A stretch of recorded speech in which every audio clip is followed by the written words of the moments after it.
बड़ा विस्मय होता है। इसी धरती पर वो भी हम और आपके समान संसार में विचरण करते थे। बार बार आगम के आधार से चिंतन करते हैं, आश्चर्य होता है। किंतु आचार्य कहते हैं आश्चर्य करने से कुछ होने वाला नहीं है, न खेद करने से कुछ होता है, न विस्मित होने से कुछ होने वाला है। वस्तु का स्वरूप जब तक ज्ञात नहीं रहता है तब तक ज्ञान काम नहीं करता, और अपनी अपनी भूमिका के अनुरूप ही ज्ञान काम भी करता है। कक्षाएं होती हैं, पहली कक्षा से लेकर के अथवा उसके पहले भी LKG UKG या उसके पहले नर्सरी, प्री नर्सरी, बहुत सारे होते हैं। वह कक्षा के बाहर हैं और फर्स्ट से लेकर के आप आगे बढ़ते चले जाते हैं। और मान लो कोई MA का छात्र है, वो भी छात्री है, और पहली कक्षा का भी छात्र ही है। छात्र की दृष्टि से देखा जाए कोई अंतर नहीं है, कक्षाओं की अपेक्षा से अंतर हो सकता है। उसी प्रकार अरहंत परमेष्टि भी वो जो अवस्था है वह भी छात्र की ही अवस्था है। गुणस्थानातीत जब तक परिणाम नहीं होता जीव का, तब तक वो छात्र ही माने जाते हैं। और गुणस्थान के रेंज से जो वो ऊपर उठ जाता है तो वह सिद्ध अवस्था मानी जाती है। तो आज निर्वाण का लाभ उन्हें हुआ है, मोक्ष की उपलब्धि उन्हें हुई है। और इस प्रकार के नेमिनाथ भगवान जैसे अतीत अनंत काल में अनंत तीर्थंकर हुए हैं। सामान्य केवलियों की गिनती तो है नहीं, किंतु तीर्थंकरों की भी कोई गिनती नहीं है। अनंतानंत तीर्थंकर अतीत अनंत काल में पहुँचे हैं, उनका कोई नामोल्लेख है क्या? ये नाम का बड़ा चक्कर है ये। हाँ, ये नाम क्या वस्तु है? वस्तुतः देखा जाए आगम के कथनानुसार कि लोक व्यवहार के लिए कुछ पहचान के लिए नामकरण किया जाता है, इसका इतना ही प्रयोजन सिद्ध होता है। और मान लो एक ही नाम राशि के कई लोग हो तो क्या करेंगे फिर आप? उसके पीछे विशेषण जोड़ेंगे, जोड़ेंगे। और विशेषण जोड़ने के उपरांत भी यदि उसका पृथक अस्तित्व सामने नहीं आता है तो और बहुत सारे विशेषण जोड़ेंगे। फिर मान लो मध्य प्रदेश में भी है और भी प्रांत में है, तो उन सभी से हट करके अपने अस्तित्व को हाईलाइट करने के लिए अनेक प्रकार के विशेषण जोड़े जाते हैं। और फर्म का भी नाम लिया जाता है, उसके बिना उसका नाम लाइट में नहीं आता है। ये सब क्या है? फोन नंबर अलग है, उस नंबर के माध्यम से भी वह उसका नाम उजागर हो जाता है। तो ये सब क्या है? अनंत तीर्थंकर गए हैं, उनका कोई भी नाम यहाँ पर कौन ले रहा है मुझे बताओ? अनंत सिद्ध परमेष्टि, हाँ, सब सिद्ध ही तो हुए हैं। और हम प्रसिद्धि की बात कर रहे हैं। गुरुदेव कहा करते थे हमें प्रसिद्धि की आवश्यकता नहीं, हमें सिद्धि की आवश्यकता। सिद्ध अवस्था एक बार प्राप्त होती है तो गाड़ी रिवर्स संभव नहीं है। एक बार मोक्ष हो गया, ऊपर उठ गए धरती से, और केवल ज्ञान जिन्हें प्राप्त हुआ है उनके लिए उनकी ही स्वयं की ही अतीत की अनंत पर्यायें उसमें उस केवल ज्ञान में अवतरित हो रही। अनंत बार वो नरक पहुंचे हैं, वो सारा दृश्य उनको देखने को मिलेगा। अतीत के पर्याय ज्ञान के विषय बनते हैं, अनागत की भी पर्याय ज्ञान के विषय बनते हैं, और वर्तमान की जो पर्याय वह ज्ञान का भी विषय बनता है और संवेदन का भी विषय बनता है। तो उनको भी आश्चर्य लगता होगा, देखो केवल ज्ञान अभी अभी उत्पन्न हुआ, लेकिन अतीत अनंत काल में अनंत बार नरक निगोद इत्यादि पहुंचा है। ये किसका परिणाम है? अज्ञान का परिणाम है। ज्ञान हो जाए तो हंसी आती है, उनको हंसी भी नहीं आती क्योंकि स्वरूप का ज्ञान हो चुका है। तो वस्तुतः आप क्या चाहते हैं? बोलो। महाराज हम भी मोक्ष चाहते हैं। मोक्ष चाहने से मुक्ति नहीं मिलती, ये ध्यान रखो। चाहने लग जाए तो हम भी पहले खड़े हो जाएंगे, हमें मोक्ष चाहिए। मोक्ष चाहिए कहने से वो वस्तु नहीं मिल सकती, खरीदने की वस्तु नहीं, किंतु कर्म से मुक्त होने के लिए आगम में जैसा उल्लेख मिलता है उसके अनुरूप मोक्ष पुरुषार्थ करते हैं और विधिवत करते हैं तो मुक्ति मिलेगी। रुचिवत करने से कभी मुक्ति नहीं मिलती है। संसारी प्राणी आलोचना तो नहीं कर रहा हूं, किंतु हकीकत है, क्योंकि अभी तक यहीं पर हैं। इसलिए धार्मिक क्रियाओं को करते हुए भी उसका स्तर जो है ना, जितना ऊपर उठना चाहिए वो नहीं उठ पाता। दर्शन की बात करो, प्रदर्शन की नहीं। और दर्शन की बात करते हैं तो भीड़ समाप्त, क्योंकि वह नीड में आ चुका है। जो नीड में आ चुका है, भीतर प्रवेश कर चुका है, उसके लिए जगत शून्य है। जगत कोई वस्तु ही नहीं। हमारा क्या संबंध है? इस शरीर के साथ में मेरा कोई संबंध नहीं है। शरीर का स्वरूप भिन्न है, आत्म तत्व का स्वरूप जब भिन्न भिन्न है, तो जब भिन्न भिन्न ही हैं और शरीर ही जब भिन्न है तो अन्यान्य जो वस्तुएं हैं उनका संबंध मेरे साथ कैसा संभव हो सकता है? इसके उपरांत भी कहना बहुत आसान है। ये भिन्न है और कोई भी चीज कोई उठा ले तो खेद खिन्न है, तो उसमें खिन्नता आती है। ये स्वामित्व है।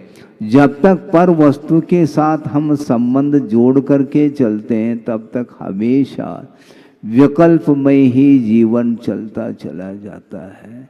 इसलिए लक्ष्य को प्राप्त करने के लिए अपनी भूमिका के अनुरूप सही, किंतु श्रद्धान का विषय तो प्योर होना चाहिए। जब तक वस्तु तत्व का स्वरूप ज्ञात नहीं होता तब तक तो ठीक है। ज्ञात होने के उपरांत गाड़ी को रिवर्स नहीं लेना चाहिए। आप अपनी क्षमता, अपने सामर्थ्य के अनुरूप आप आचरण करो, कोई बाधा नहीं, किंतु श्रद्धान प्योर रखो।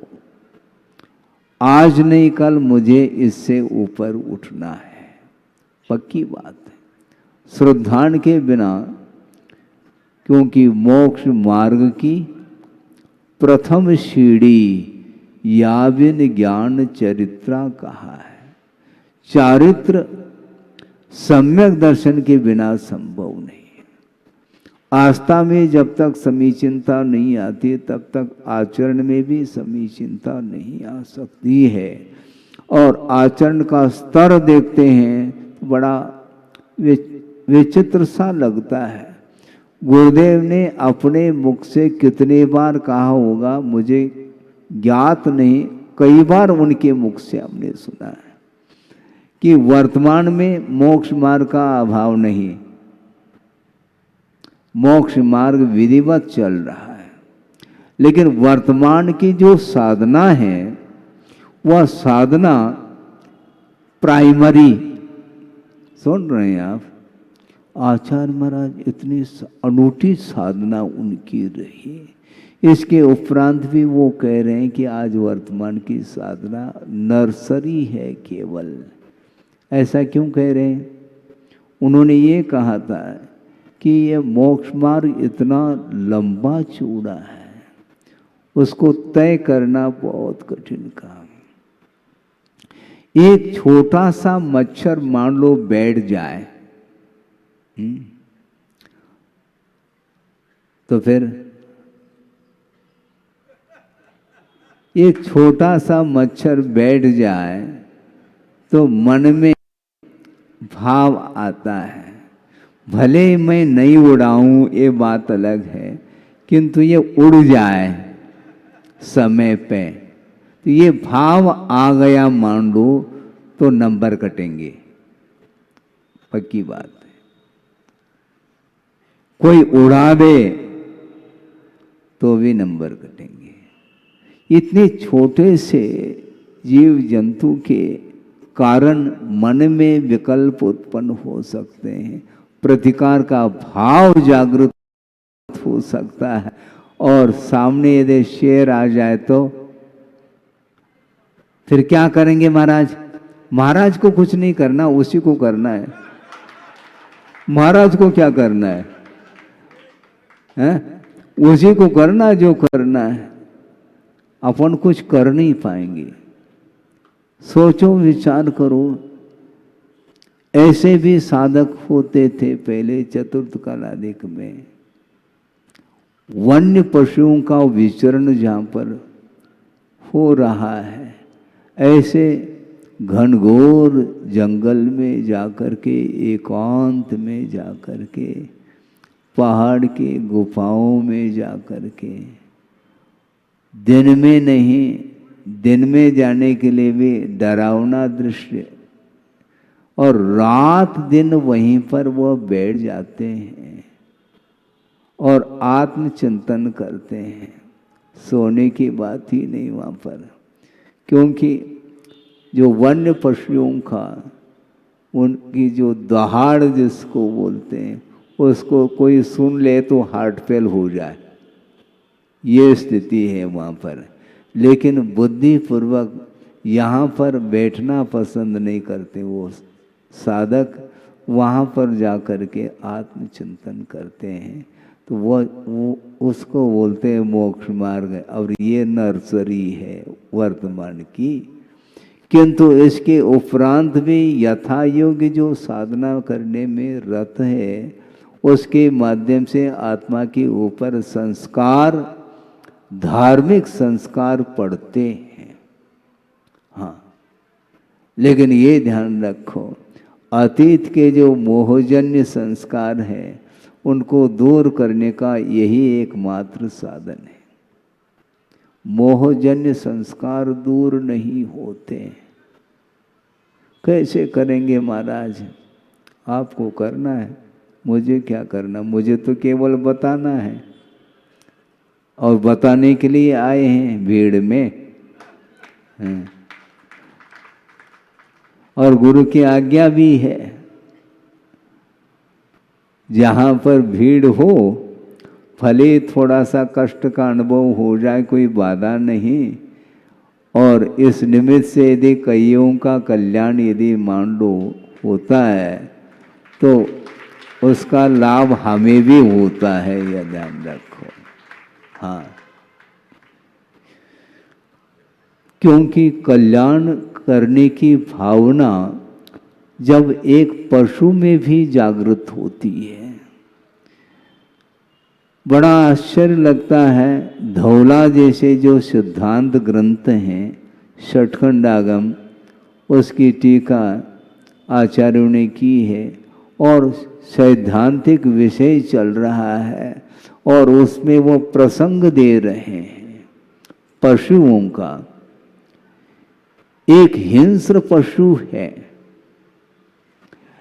जीवन भर जिसने मांस भक्षण के माध्यम से ही जीवन को व्यतीत किया है और उसका ऐसा कोई पूर्व का पुण्य समझ लो जोर मार रहा है कि वह सिंह जिसने हिरण को पछाड़ दिया है और सामने सामने वह हिरण मृत हो चुका है और उसी समय दो चारण रुद्धि मुनि महाराज आकाश मार्ग से आ रहे हैं, उनकी दृष्टि नीचे की ओर जाती है तो सोचते हैं अवधि ज्ञान उन्हें होगा, रिद्धिधारी थे, उनने सोचा कि ये होनहार तो है जीव, लेकिन कर्म का ऐसा योग है जिसके कारण इसने हिंसा की है। जा करके उनको समझाते हैं, तुमने ये क्या किया, ये ठीक नहीं किया। इतना पर्याप्त था, वहाँ पर न कोई मंच है न माइक है और उस सिंह के दोनों आंखों से अश्रुधारा बह जाती, जाति स्मरण हो जाता है, हे भगवान अब मैं भूल करके भी इस प्रकार का कृत्य नहीं करूँगा। आप सुन रहे हैं?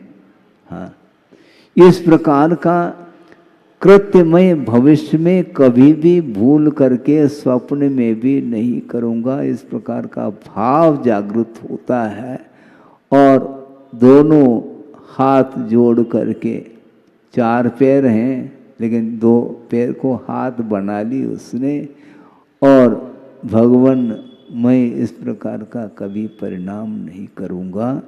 और उसी समय उसने संकल्प ले लिया मन में, है क्या, जितना शेष जीवन मेरा है उस शेष जीवन में मैं कभी भी मांस का भक्षण नहीं करूँगा। इतना ही नहीं, वो मांसाहारी था और मांस का आजीवन त्याग कर देता है। इतना ही नहीं, ये तो करने से शाकाहारी हो गया, हाँ ठीक है, एक कदम और आगे बढ़ रहा है। शाकाहारी होने के उपरांत भी उसने एक और संकल्प ले लिया, मैं हरा हरा घास नहीं खाऊंगा।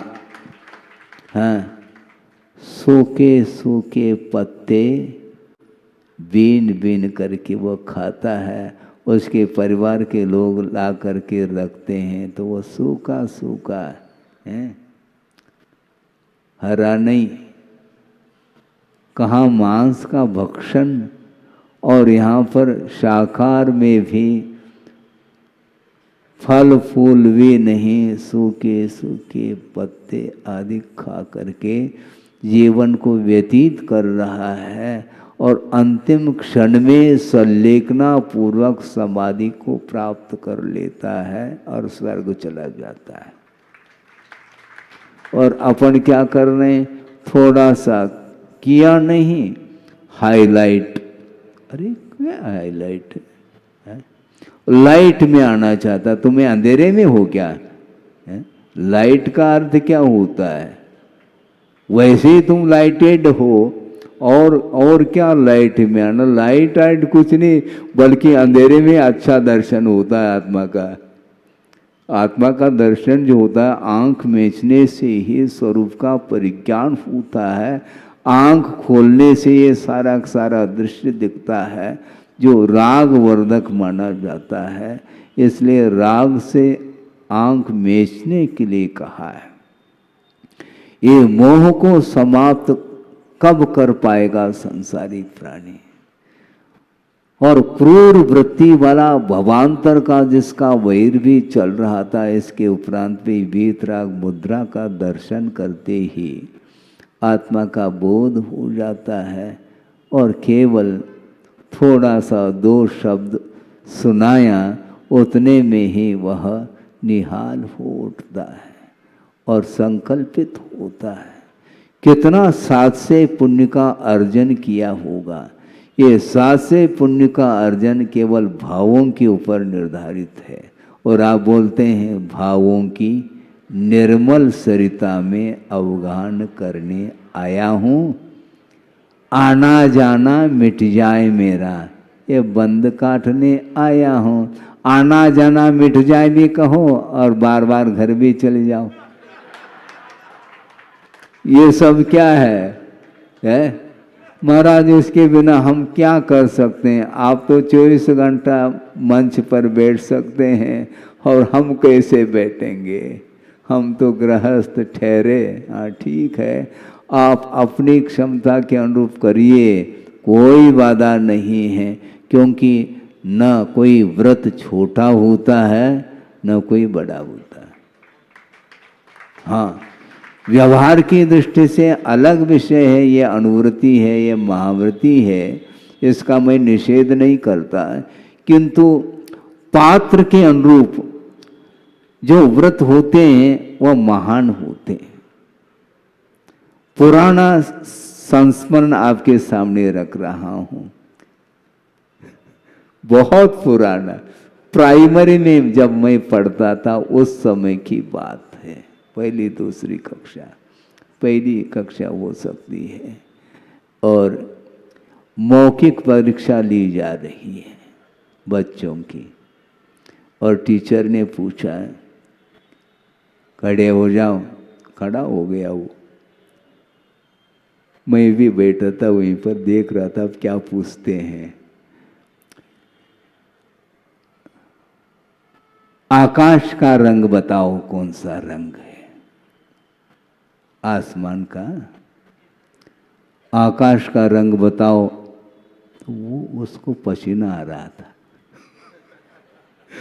मैं सोच रहा था हाँ बिल्कुल ठीक है, वह छात्र है पहली कक्षा का, लेकिन प्रश्न उसके लिए कठिन है,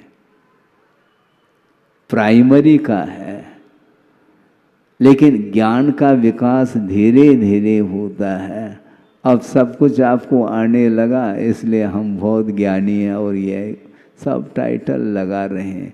तो अर्थ ये है, क्षमता के अनुरूप ज्ञान का विकास होता है, उसी प्रकार अपनी क्षमता के अनुरूप चारित्र का भी विकास होता है। हाँ बिल्कुल, चारित्र का विकास भी अपने सामर्थ्य के अनुरूप ही होता है। वह पशु होकर के भी पर्यायगत जो विशेषता उसकी रही, इसके उपरांत भी उसने मन से, वचन से, काय से मांस का भक्षण करना छोड़ दी, और यहाँ तक कि वह प्रासुक जो है जिसको बोलते हैं, सचित त्याग प्रतिमा है, झरने का पानी, बिल्कुल झरनों का मंदिर भी है यहाँ पर। बिल्कुल, वो झरने का पानी पीता है। आप तर्क कर सकते हैं महाराज ये छान लेता होगा, वो भी उसके पास छन्ना नहीं है, और उनके छन्ने फट गए हैं। क्रिटिसाइज नहीं, हकीकत कह रहा हूँ कि वस्तुतः उसकी कोई क्षमता नहीं थी, इसके उपरांत भी क्षमता के बाहर उसने कार्य किया है। एक पक्षी भी सुन सकता है सभा में और संकल्प लेकर के चला जाता है। प्रदर्शन कुछ नहीं है, दर्शन इसी को बोलते हैं।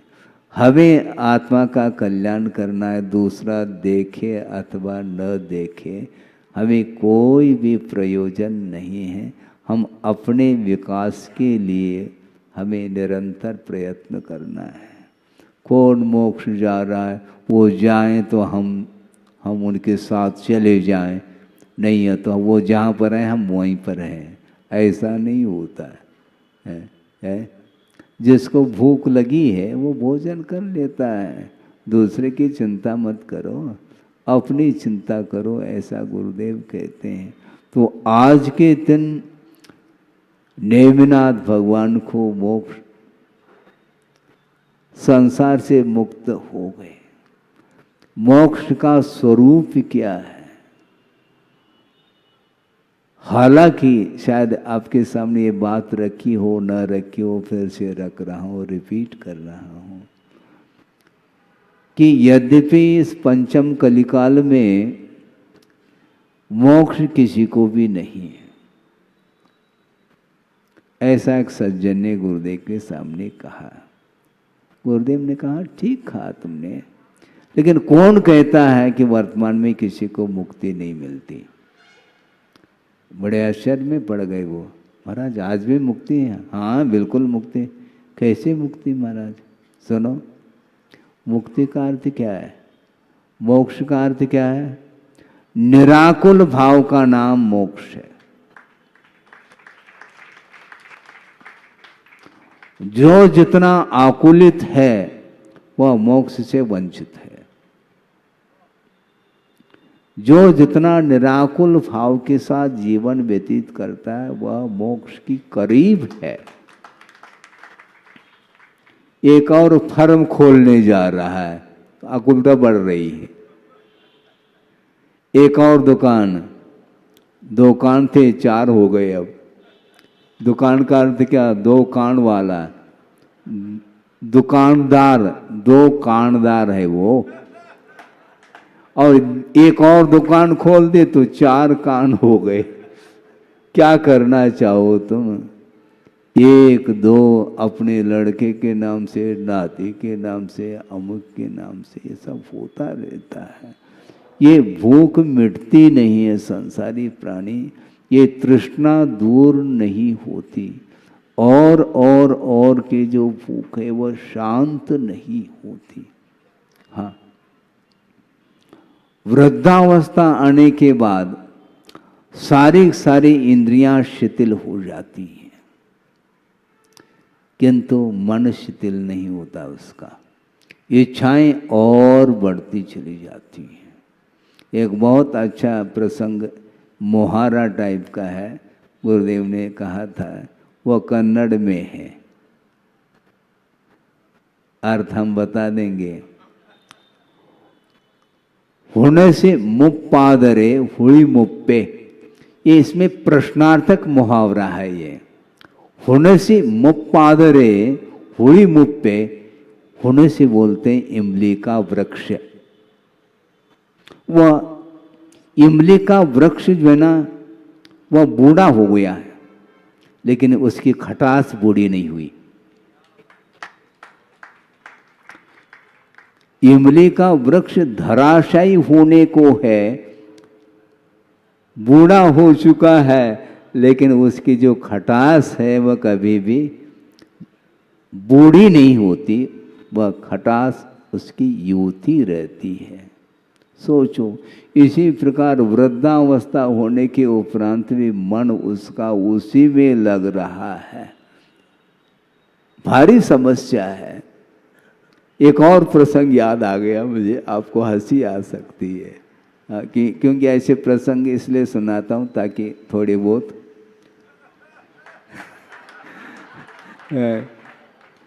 सभा अच्छी भरी हुई है, नहीं तो ये बोरियत हो जाए तो कल से तो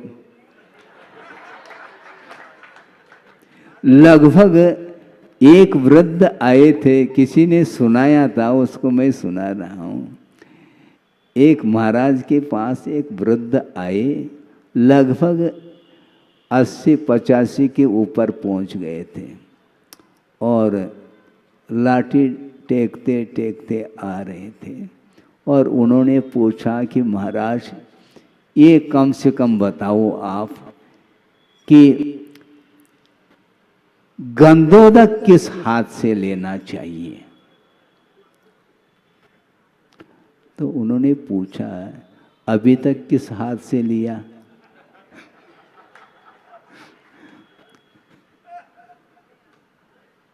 महाराज अभी तक तो बायां हाथ से लिया, तो उन्होंने कहा दोनों हाथ से ले लेना। अभी तक तुम्हें ये भी नहीं मालूम किस हाथ से गंधोदक लिया जाता है, तो किया क्या तुमने? 80-90 साल के हो रहे हो, अभी तक जो है ना ये भी ख्याल नहीं है। होता ऐसा ही है। इसके उपरांत भी वह दुकान में बैठता था, लेकिन 5 मिनट जो है माला फेरने में, स्वाध्याय करने में मन नहीं लगता, मंदिर में मन नहीं लगता। महाराज मंदिर में सूना सूना लगता है। अरे भगवान है फिर भी सूना सूना कह रहे, सोना सोना है वो। मंदिर में प्रभु के चरणों में जाकर के भी जिसका मन नहीं लगता, तो उसका मन कहाँ लगता है? हमें बताओ। बहुत कठिन कार्य। ऐसा होता क्यों महाराज? होता इसलिए क्योंकि अतीत का जो काल है ना, वो अनंतकालीन मोहजन्य जो संस्कार हैं उसके दूर नहीं हो सकते। मुझे कुछ नहीं चाहिए, ये भाव मन में आ जाए। बहुत बड़ा सूत्र है ये। बहुत ज़्यादा तत्व सूत्र पढ़ने की भी कोई आवश्यकता नहीं समझता। मुझे कुछ नहीं चाहिए, क्योंकि संसार में है क्या वस्तु? बार बार पुनरावृत्ति हो रही है, ओनली रिपीटेशन, और कुछ नहीं। कल भी भोजन किया था, आज भी सुबह कर लिया, आज भी शाम को भी करेंगे। ये रूटीन में है। नया क्या किया हम पूछना चाहते हैं। नया कुछ भी नहीं है, सब पुराना। अभी भी उसी में उसका मन लगा हुआ है। इसलिए ये आशा जो है ये अनंत है। इसको समाप्त करना हंसी खेल नहीं है। एक विकल्प उत्पन्न हुआ, वह शांत हो जाता है, तो दूसरा विकल्प मन में उत्पन्न होता रहता है। ये तरंग की भांति एक के बाद एक, एक के बाद एक, इसके कोई भी अंत नहीं है। इसलिए सांसारिक विकल्पों से कुछ क्षण के लिए ऊपर उठ करके आप स्वाध्याय आदि करिए, जाप करिए। मन नहीं लगता, लगाओ। कैसा नहीं लगता? नहीं लगे कोई बात नहीं, हम वही करेंगे। ये जुनून है। मन नहीं लगता कोई बाधा नहीं, माला फेरते रहो। मन जाता है महाराज, जाने दो उसको। उपयोग हम इसी में लगाएंगे। कब तक जाएगा? उसको लौटना पड़ेगा। मन को केंद्रित करना है। ये सबसे अच्छा मंत्र मानता हूं। मन को आप हमेशा असंतुष्ट रखो। हाँ, मन को संतुष्ट कर लिया, कभी वह संतुष्ट होता नहीं, फिर और की बात करता है। उसके अनुरूप हम नहीं चलेंगे। हमारे अनुरूप वो चले तो ठीक, नहीं चले तो वो जाने। मन के अनुरूप हमें नहीं चलना है।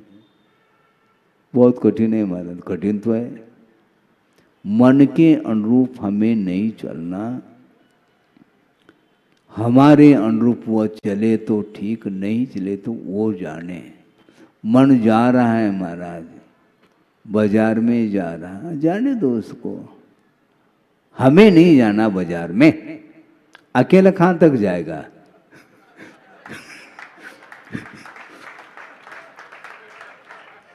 मुझे बाजार में नहीं जाना, तुम्हें जाना तो हो आओ। हाँ बिल्कुल, वहां पर जाना। हाँ बिल्कुल।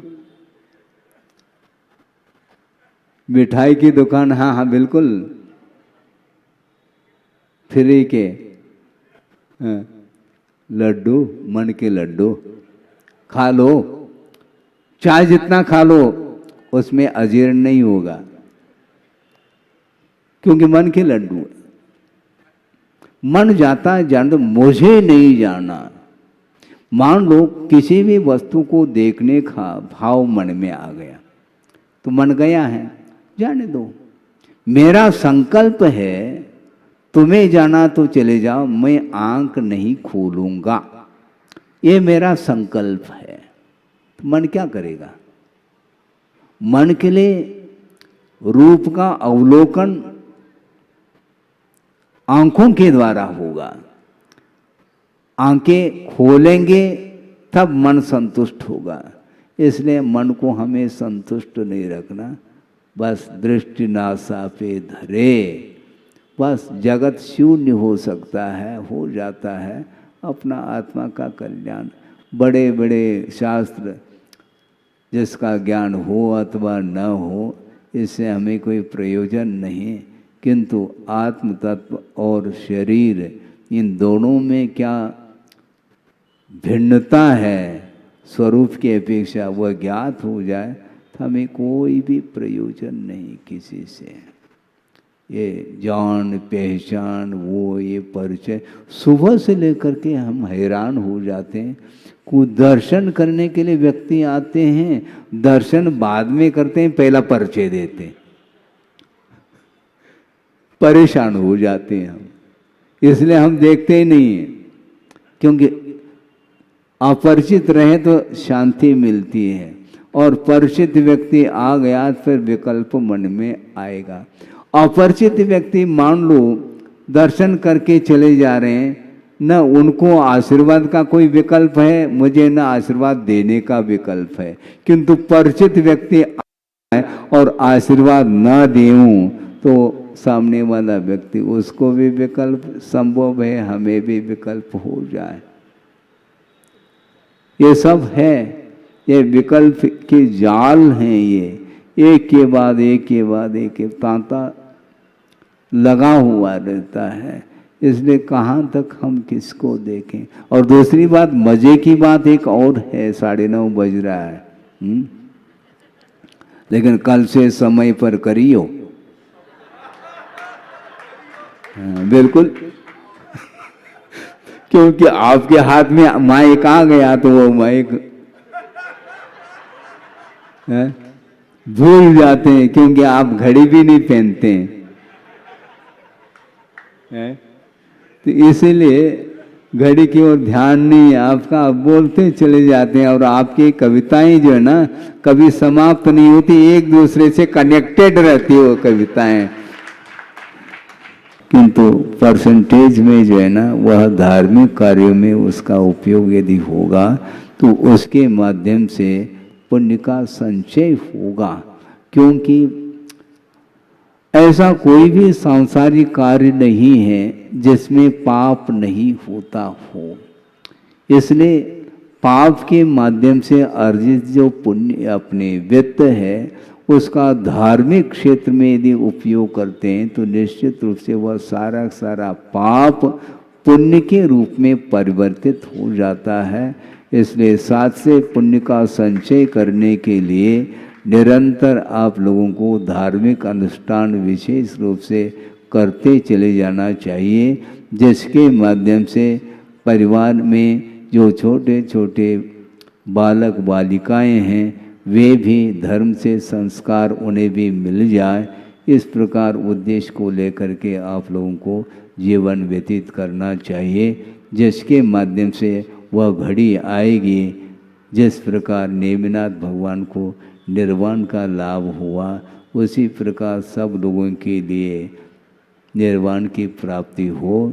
इस पवित्र भावना के साथ अहिंसा परमो धर्म की जय।